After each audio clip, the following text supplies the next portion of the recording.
Hello world, I'm Ottro here, and today I will talk about the Almanac of Naval Ravikant book.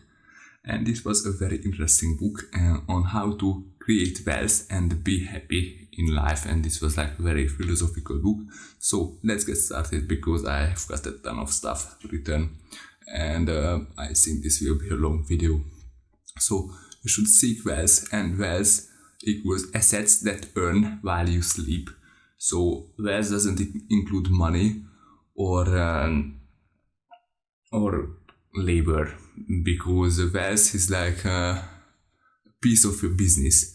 Because if you own a piece of a business, you will own like that business is working, and there are people working there, and you will own like the a percent of the profits in the lifetime of that business, and that's great. And you shouldn't rent out your time, so you shouldn't work for others. Instead, you should grow rich by giving society what it wants but doesn't know yet how to get. So like innovation and creating something new. And the internet broadened the possible careers. Like there are like a lot of careers on the internet, like being a YouTuber, and there are like a lot more that society doesn't know this yet. And every gain in life comes from compound interest. So you should play long-term games with long-term people. So like the people you partner with is very important. And they should be like honest and believing, because like pessimist doesn't conquer the world, because they don't believe in the outcome, and because of that the outcome won't come. And you will be influenced by the people you surround yourself with. So you should surround yourself with more successful people than you are. And there are two skills in life: building and selling, and in every profession. And there are like people very good at building and very good at selling. But if you combine these two skills, you are unstoppable. This is like the sweet spot. And then it talks about the specific knowledge. And specific knowledge is a knowledge that can't be trained. But because if they can train you, they will eventually train a computer. And like the whole education system is about training people, so I am a little bit worried right now. And you can get specific knowledge by following your passion. And if you want to make an original contribution to a field, you have to be irrationally obsessed with that field. And you really must be the best in the world at what you do. And like at what you do in the world is like being yourself. So you be yourself all the time.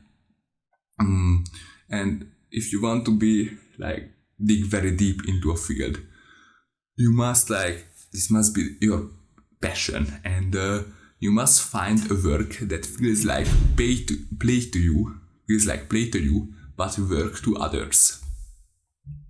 And you should like really embrace accountability. So you should be held accountable for everything that you do.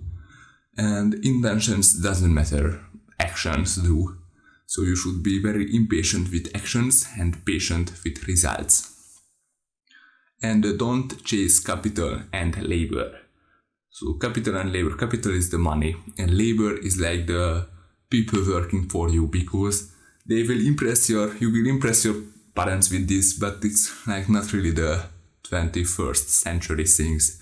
So in the 21st century, you create software and media that earn while you sleep.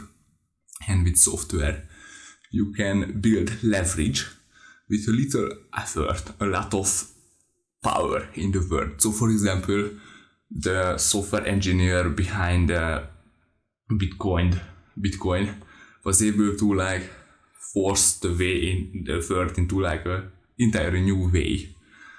And they've got a lot of leverage.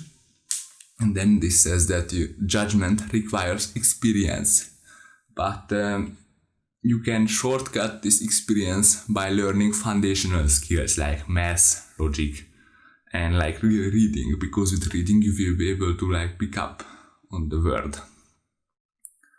And doing something is faster than watching, and reading something is faster than listening, so you should really like do things.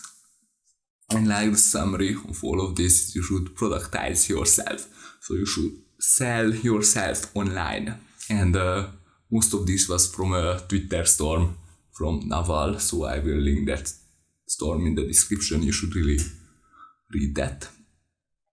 But there were other thoughts, of course, in the book, so this is not over yet, don't worry. Technology democratizes consumption, but monopolizes production. So only the best will be able to build the next Google for the whole world. That's like really, I don't know if it's good or bad, but that's how it is. And we waste 99% of our efforts. And if you know that girl you are chasing won't be your wife, then you should really like end up chasing and just go away. And you should earn money with your mind, not your time. And you should really value your time, because you must be able to create a lot of force in the world with little effort. And you shouldn't chase a zero-sum game like status, because zero-sum game is when you can only get good at it by demoting others, so by destroying others' images. And money is a positive sum game, so the more money you build and the world, like the better we will get at making money. And there are 4 kinds of luck. There is blind luck, like the usual kind of luck when you find money on the street. Hard-word luck, when you create a lot of opportunities for luck to find you. Spotting luck is when you really go deep into an industry and you will be able to spot the best opportunities in that industry. And the 4th and the hardest and the most important kind of luck is that make luck find you. So be really the best in your industry, and if someone gets blind luck, they will get lucky, they will come to you. For example, you are diving and you can like go to the deepest in the sea, and someone finds a treasure like very deep of the sea, they will come to you and you will dive for that. And even though you didn't have luck, you will get a profit of that percent of that luck, so that's great. And the more you have a desire for an outcome, the less likely you will see the truth. So you should really clear your mind. You should really think on a first principles basis. You should really question anything that you got prepackaged, like when you come to birth, like your religion and things like that. Like really think for yourself. And decision making correctness is very important. So if you are right 90% of the time, or like 80% of the time, like the market will like value your correctness like 1000 times more than if you are right 80% of the time. And the more you know about something, the less you diversify. So if you know like really much about something, you will like only have one outcome because you are perfectly sure of that outcome. And that's true for investing. Like the newbies and like a lot of big investors like diversify a lot. But like really great investors only invest in 1 or 2 companies. And because they are just sure that these companies will win. And if you can't decide the answer on a question, then the answer is no, because you really must be sure. And if you have two paths, you should take the path more painful for you in the short term. Because if you make easy choices right now, your overall life will be a lot harder. And then it said things about reading. Learn to love to read. So you should read a field until you have no interesting things to read in that field. Then after that you should go into other fields. And this didn't advocate for like fast reading fast, because it says that the better the book, the slower you should read.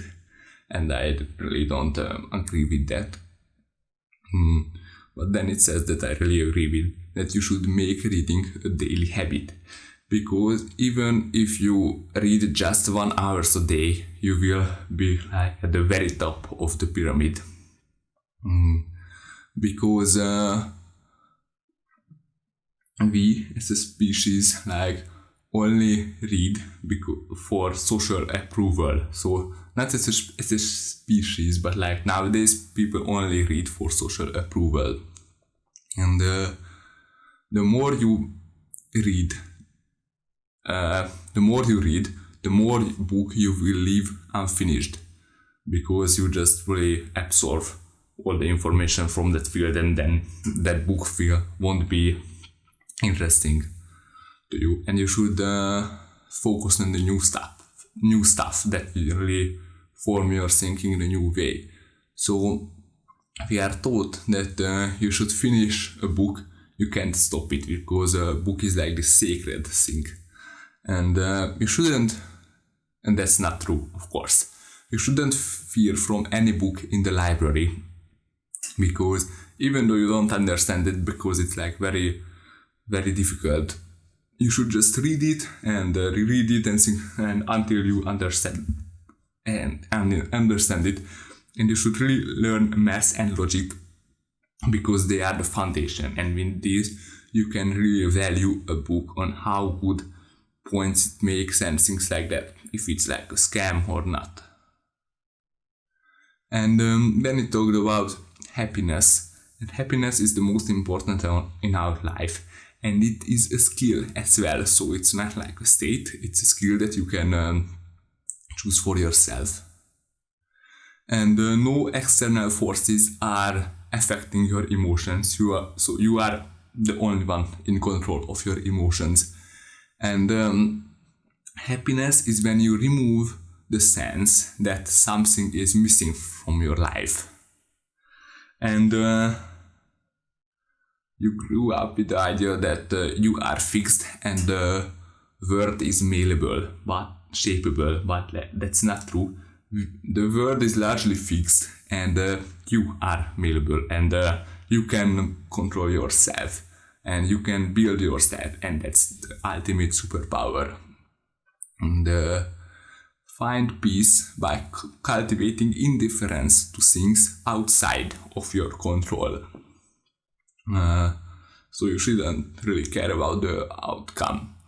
And happiness is a choice, so you can be happy. And we crave experiences that will make us present, but the cravings themselves takes us from the present moment. I really can't add to this point, that's just perfect as it is. And with this indifference, you should really interpret events in a way so you lose your innate pace. So there are things outside of your control. So for example, the stock market. So you should really don't care about that. Of course you care, but like you shouldn't make angry. You shouldn't be angry about that.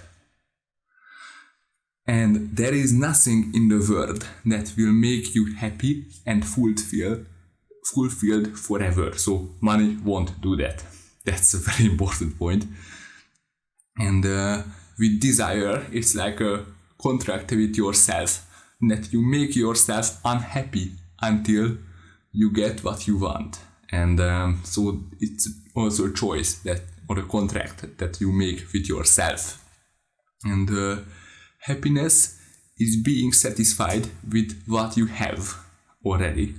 But on the other hand, success comes from being dissatisfied. So you must choose between success and happiness.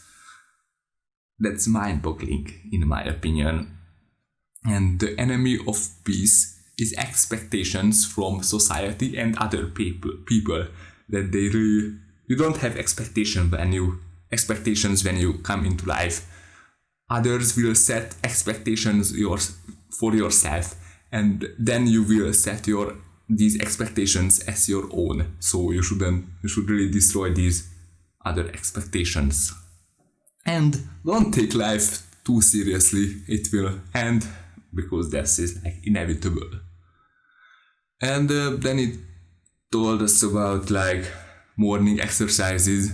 He said that if you want a healthy mind, like you really should have a healthy body, because these are of course correlated. And then it talked about meditation,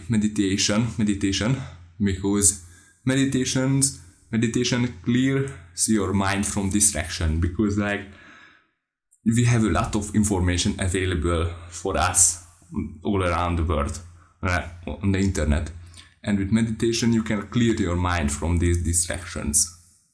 And you should he said the life hack, you should meditate in bed, because there are two options. You will have a deep meditation or fall asleep. So this is a win-win, both of them. And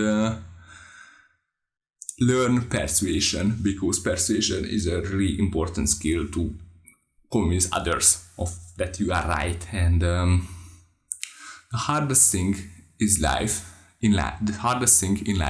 is doing what you want. So the